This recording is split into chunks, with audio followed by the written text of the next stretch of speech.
반갑습니다. 김영무의 반야심경 꿰뚫어보기 그 두 번째 시간입니다.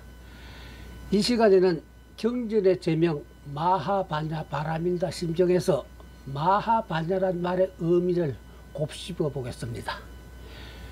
불교적 진리를 바다에 비유한 사람이 있었습니다. 그는 붓다의 뒤를 이어 제2의 부처로 추앙받은 인도의 스님 용수였습니다. 원명이 나그러주나였는데 그는 대성불교의 백가사주로 통하는 대지도론 전 100권을 집필하면서 불법을 바다에 비유했습니다.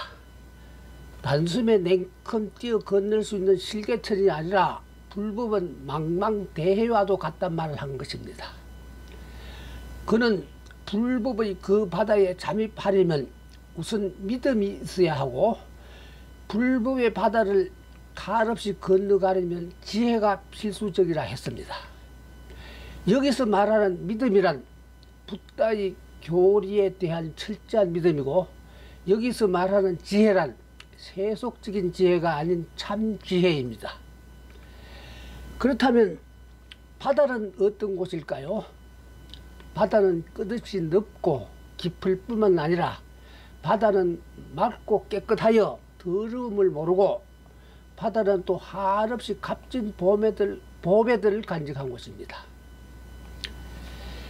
어떤 인연 때문인지 우리가 잘 알 수 없지만 하여간에 우리 시청자 여러분과 내가 함께 불법의 바다에 뛰어든 모양새가 되었습니다.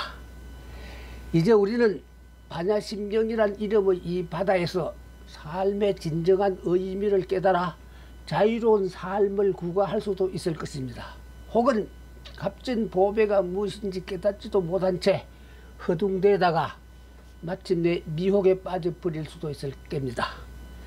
물론 결과에 대한 책임은 전적으로 우리 각자의 몫입니다. 그러니까 이제 우리가 반야심경이란 이 경전의 제명을 해석해 볼 텐데, 그게 무슨 얘기거리냐고 반문할 수도 있겠지만 사실은 두루 만만치가 않은 거예요. 왜냐하면 반야심경이란 제명에 이 경전의 윤곽 내지 가치관의 전모가 응축되었기 때문입니다. 이름 석자를 풀이하면서 그 인물의 운명을 점치는 성명학이 연상되기도 합니다만, 마하반야를 억지로 해석하자면 아마 위대한 지혜 정도가 될 거예요. 그렇다면 위대한 지혜라 하지 않고 왜 마하반야라 했을까요? 그렇습니다. 산스크리트어로 마하는 크다, 많다, 뛰어나다 하는 등의 범주에 속하는 뜻을 지녔답니다. 하지만 어떤 개념을 명확하게 가늠하는 말로 한정 지을 수가 없어 그냥 원어인 마하를 그냥 그대로 음력한 것이랍니다. 여기서 잠시 논리를 좀 비약시켜야겠습니다. 불교라는 이름의 큰 산을 제대로 보기 위해 뒤로 몇 발짝 물러서자는 뜻입니다. 불교는 이 세상에 존재하는 그 어떤 타종교나 철학보다 유별나게 인간의 언어와 실로 처절한 대기를 펼쳐온 역사성을 지녔습니다. 시청자 여러분 중에 불교의 교조가 석가족의 성인이란 뜻을 지닌 석가모니이고 세속에서 사용되었던 그의 성명이 고타마 시따르다는 사실을 모를 리는 없을 줄로 압니다. 세계 4대 성인 중에 한 사람으로 각급 학교 교과서에도 그에 관한 기록들이 실려 있었을 테니까요. 그는 기원전 6세기 중엽 현재의 네팔 땅인 북인도 히말라야 상기슬기에 위치했던 가비라 왕성에서 귀하디 귀한 태자의 몸으로 태어났습니다. 그런 시따르다가 응감생신 생, 노, 병, 사를 초월하는 진리를 찾겠다며 그에게 주어진 온갖 세속적 부귀 공명을 죄다 뿌리치고 가족 몰래 가출을 감행한 문제아가 되었습니다. 그가 부처가 되었기에 훗날 그의 가출만은 출가로 표기되고 있습니다만, 솔직히 여러 세속인의 눈에 비친 그의 모습은 영락 없는 문제가 아닐 수 없고, 그 당시 거의 가출이야말로 구제 여지가 전혀 없어 보이는 바보짓에 미친 짓거리가 아닐 수 없었습니다. 왜냐하면 그는 세상 사람들이 사생을 결단하고 추구하는 권력과 명예, 그리고 재산은 물론 최상의 향락적인 생활 환경 등을 몽땅 등지고 스스로 왕성을 빠져나가와 짙은 어둠 속으로 몸을 숨기지 않았겠어요. 아리따운 아내와 아들까지 뒤로하고. 인류 역사를 일별해보면 알량한 그깟 왕관 하나를 차지하기 위해 아들이 부왕이나 형제를 죽여 없애거나 배반을 일삼던 등 고륙 상정도 서슴없이 자행한 예가 많았습니다. 또 기껏 몇 푼어치 재물을 보다 많이 소유하겠다면서 살인을 획책하거나 새빨간 거짓말을 일삼은 인간도 적지 않았습니다. 혹은 미녀 하나를 사이에 두고 전쟁까지 일으켜서 무고한 평민들만 떼죽음 속으로 몰아붙인 신뢰도 없지 않았습니다. 그런데 시따랐다. 그는 미지수에 불과한 무슨 놈의 진리를 찾겠다며 왕위 계승을 애원하는 부왕의 간절한 애소마저 뿌리쳤던 것입니다. 곰곰이 추리해보자면 시따랐다의 가출이야말로 인류 역사상 가장 엉뚱하며 망론 같은 사건으로 손꼽힐 일이 아닐 수 없었습니다. 어쨌거나 장장 6년여 고행 끝에 시따랐다는 크나큰 깨달음을 얻어 부처가 되었답니다. 깨달은 사람이란 의미의 부처가 한자로는 불타로 표기되었는데 요즘은 영어식 표기로 붓다를 사용하더군요. 훗날 붓다는 자신의 소년 시절을 다음과 같이 회상했습니다. 나는 지극히 우아하고 양순한 젊은이였다. 아버지의 저택에는 아름다운 연못이 있어 거기에는 늘 푸른 연꽃들이 만발했었다. 어느 곳에서는 붉은 연꽃들이 피어났는가 하면 또 어떤 곳에서는 흰 연꽃들도 피어나 있었으니 그것들은 오직 나를 기쁘게 하기 위해 가꾸어진 것들이었다. 나는 향기가 가장 높은 베나레스 산의 전단향 이외에는 사용할 줄도 몰랐고 내가 입은 옷 또한 베나레스 산에서만 제조되어 나온 것들이었다. 내가 저택안을 천천히 산책할 때에도 추위나 더위를 타지 않고 먼지나 이슬 또는 흙탕물 등이 나의 몸에 묻지 않도록 시녀들이 밤낮 우산을 받쳐들고 나를 뒤따라 다녔다. 나한테는 세 개의 궁전이 딸려 있었다. 하나는 계유를 위한 것이었고 하나는 여름철의 피서를 위한 곳이었다. 나머지 하나의 궁전은 비오는 우기를 피하기 위한 곳이었다. 그리하여 나는 장마철인 넉 달 동안은 그 계절에 알맞는 궁전에 머물면서 온통 아름다운 음악과 여인들의 춤과 노래에 둘러싸여 있었고 그러한 분위기에 취해 그 궁전에서 물러날 줄도 몰랐다. 그 당시 다른 사람들의 일반 저택에서는 노복이나 심부름꾼 내지 시녀들한테 대개 거친 쌀아기 밥에 맛도 거의 없는 시큼한 죽들이 주어졌으나 우리 저택에서는 그런 사람들한테도 늘 흰 쌀밥과 기름기 많은 고깃국이 주어졌다.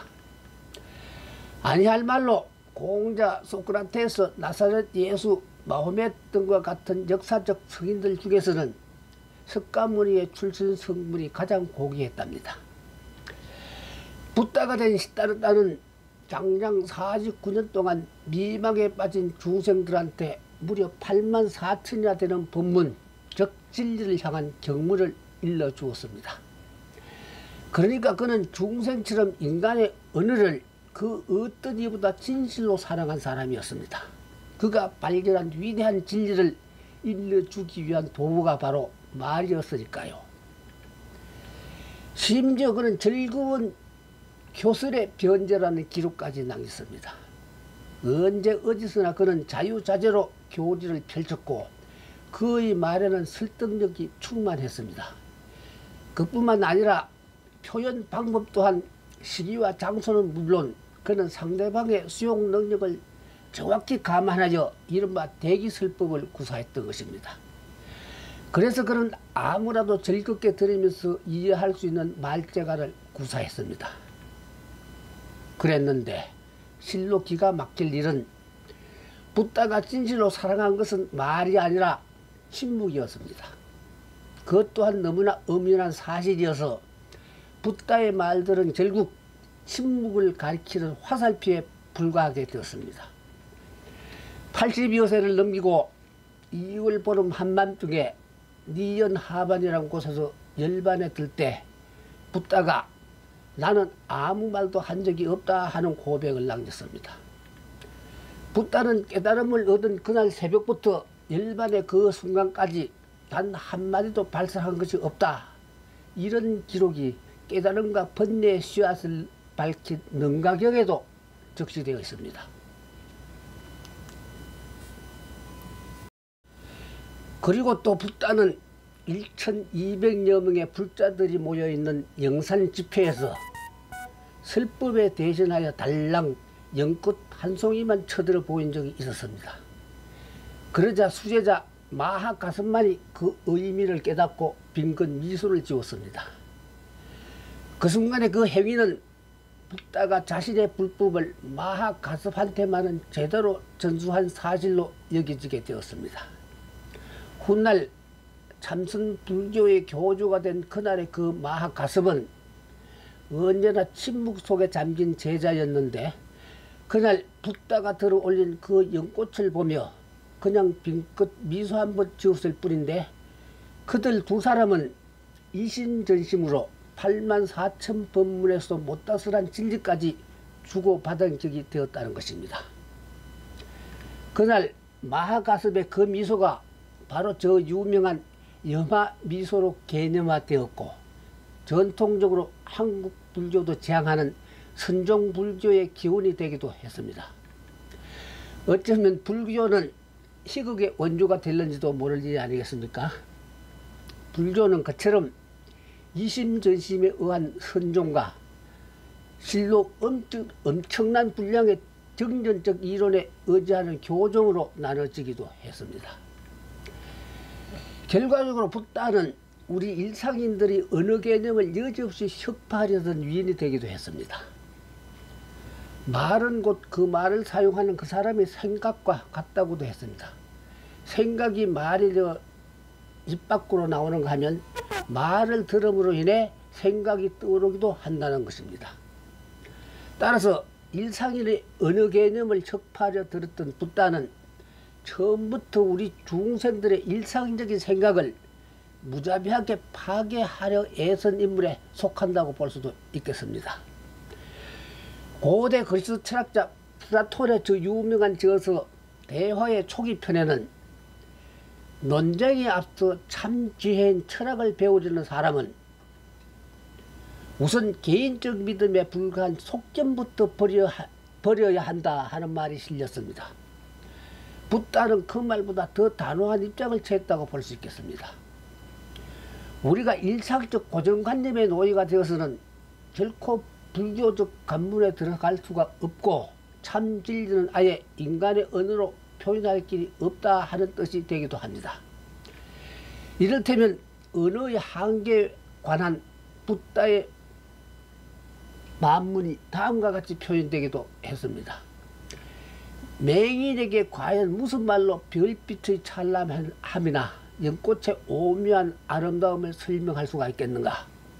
설사 제 아무리 열심히 설명해 준들 맹인이 어떻게 별빛의 찬란함이나 연꽃의 오묘한 아름다움을 감정할 수 있겠는가? 그래요. 가령 인간의 언어로 참 진리를 가리킬 수가 있다면 후천년의 인류사는 이미 오랜 전에 극락적도사로 변했지 않았겠어요? 샛별처럼 찬란한 빛을 뿌리며 우리 인류사에 나타났던 천재들이 어디 한두 사람이었던가요?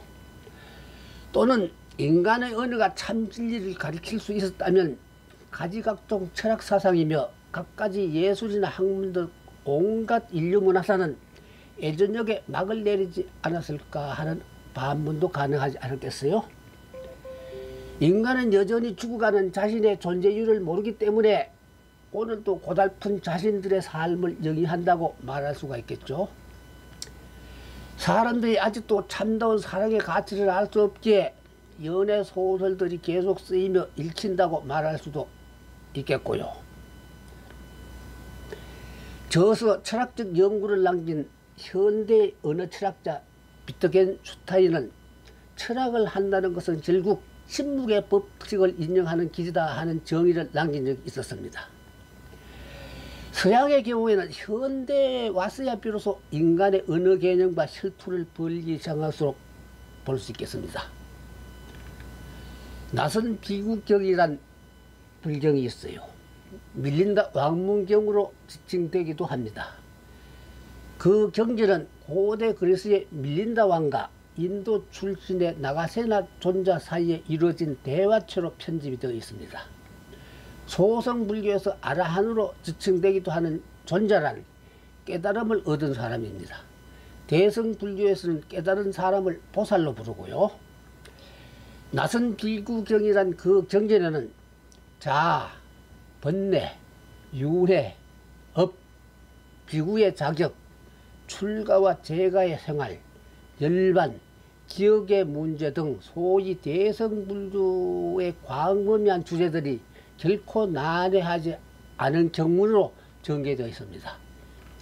그런데 놀랍게도 서두에서부터 나가세나 존자는 밀린다 왕의 일상적 관념을 파괴하고 나섰습니다.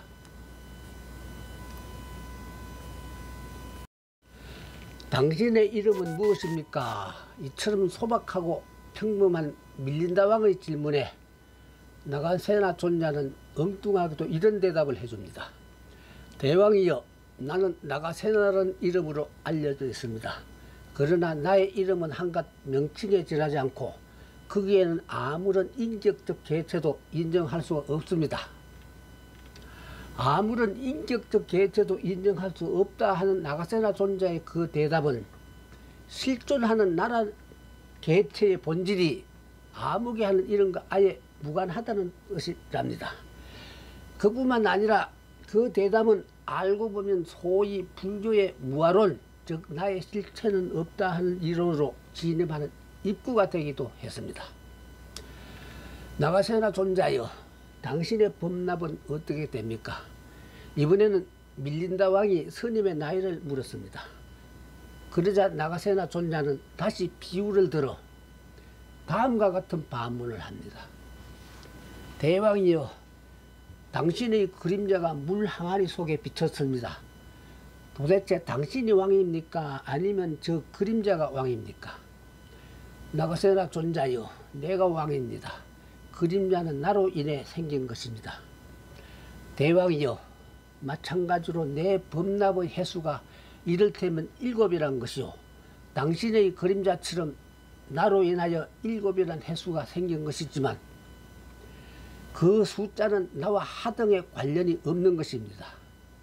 나이가 몇이라는 따위의 사실 또한 무의미하기 짝이 없다는 뜻이 되었습니다. 여기서 잠깐만요.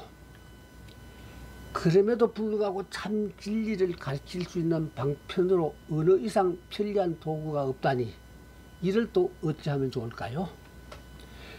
불쑥 방편이란 말이 뛰쳐나왔는데 방편이란 말이 원래 불교 용어로 유막정이란 대성정전에는 방편품이 들어있기도 하답니다.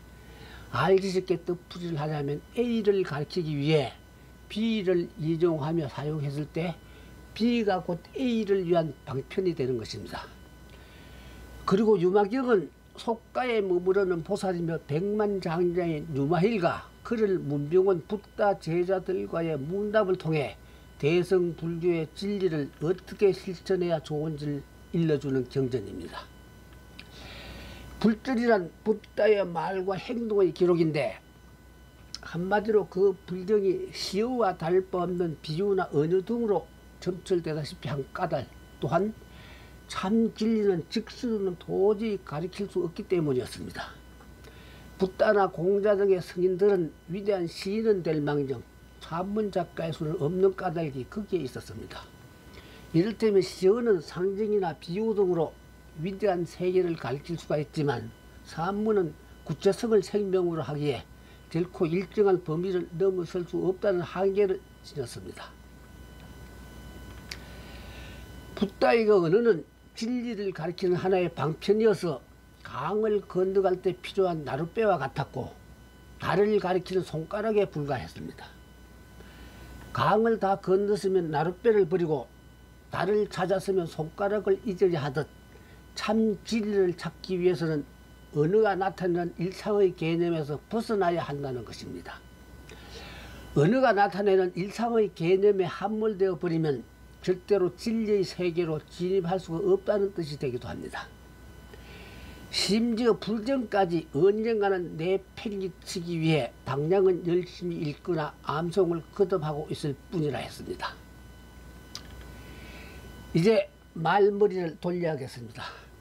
우리의 반야심경은 7세기 초엽에 중국 성녀 현장 스님이 번역한 한역본에 해당되는데 마하라는 말은 산스크리트 마하를 음력한 경우에 속합니다. 그렇다면 현장 스님은 왜 마하라는 이 말을 큰대자나 많은 다자나 초지란 정도로 어역하지 않고 음력으로 처리했을까요? 한자는 숫자만도 불교의 법문처럼 무려 8만 몇천 자나 된다는데 그 수많은 뜻글자 속에서도 딱히 마하라는 그 원어가 지닌 개념을 적당히 표현할 만한 글자가 없다는 뜻으로 풀이됩니다. 우리 한글과 같은 소리 글자와 달리 한자는 단 하나의 글자에서도 유구한 역사성과 철학 내지 사상성에 미학적 조형까지 내포하고 있음에도 불구하고 마하를 어이게 아닌 음력으로 처리했으면 짐작하건대 역자의 고뇌 어린 결단이 뒤따르지 않을 수 없었습니다.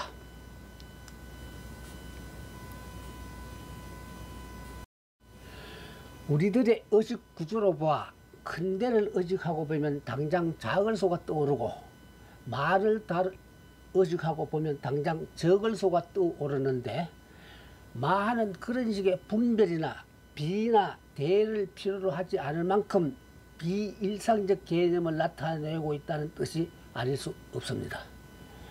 곰곰이 따지고 들자면 우리 일상인들은 무엇이 얼마나 크고 무엇이 얼마나 작은지 제대로 알고 있지 못하고 살아갑니다. 처음부터 알 수가 없었습니다.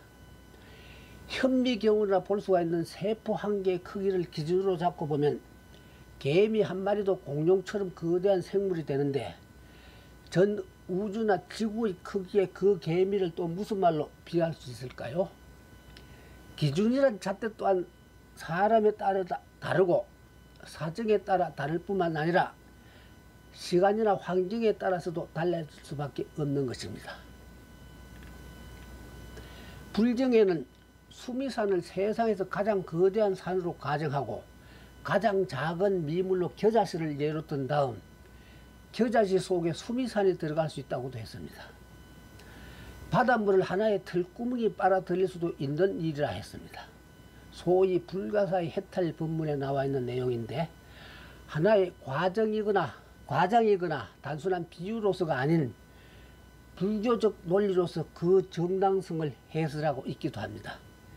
이른바 우주의 모형론에 나오는 이론입니다. 혹자는 불교의 논리성을 의심하기도 하는데 실은 그럴 리가 없다고 봐야 합니다. 처음부터 철저한 논리가 뒷받침되지 않은 이론은 수용이 절대 불가했습니다. 붓다에 의해 몇 가지 진리가 제시되었을 때 그 진리에 대한 논리의 뒷받침을 전개한 것이 이른바 아비달마 즉 논인데 논이 어렵고 복잡하게 느껴지는 이유가 거기에 있었습니다. 결국 우리 인식의 한계를 뛰어넘은 거대함이 바로 마하라는 것입니다. 우리가 쉽게 간지할 수 있고 우리가 금방 인식할 수 있을 정도의 크기란 절대 마하가 될 수 없다는 뜻이 되기도 합니다. 반야 또한 경전용만 사용된 판야를 음력한 말입니다. 마하처럼 구차하게나마 그 뜻을 가늠해 보자면 당장은 우리말의 슬기에 해당될 것입니다.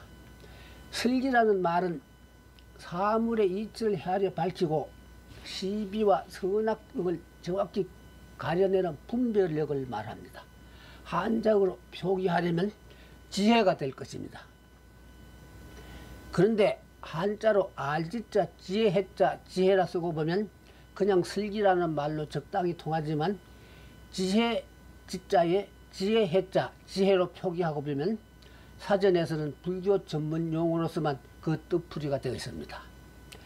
뒤편의 지혜 즉 반야는 대략 6바라밀 즉 6가지 수행 등록 중의 하나로 일체 제법에 통달하여 얻거나 잃는 덕실이나 옳고 그름이란 등을 분별하는 마음의 작용이라 풀이되어 있습니다. 기껏 지혜라는 말 한마디 붙들고 늘어졌는데 우리는 금방 또 끝물을 바닷속에 처한 꼴이 되고 말았습니다. 아직 바라밀의 의미도 모르는데 6바라밀이라니 게다가 일체 제법에 통달하여 믿음과 이름에다 그르고 올바름을 가릴 수 있는 마음의 작용이라니요. 그러니까 반야는 결국 인생 최고의 지혜로서 그 이상의 지혜가 있을 수 없는 차원의 슬기를 말하는 것이 되고 꾸민말에 해당되는 마하의 수식을 받아 마하반야라고 하면 그 의미가 보다 걸싸하게 위대한 지혜나 참지혜 정도로 정의될 수가 있겠습니다. 불교에 기하는 목적은 오직 하나뿐인 참지혜 즉 마하반야를 찾아 자신의 인격을 완성하기 위함에 있다고 볼 수가 있습니다. 그렇다면 마하반야를 터득하는 방법에는 어떤 것들이 있단 말일까요? 한 번쯤 저돌적인 질문을 던져볼 수도 있겠죠. 하찮은 생활의 지혜를 터득하는데도 앞서간 위인들의 발자취를 더듬어 보거나 고달픈 자기 삶의 체험을 끝없이 반추해 볼 필요가 있는데 일체 제법에 통달하는 지혜를 어찌 쉬 익힐 수 있겠습니까?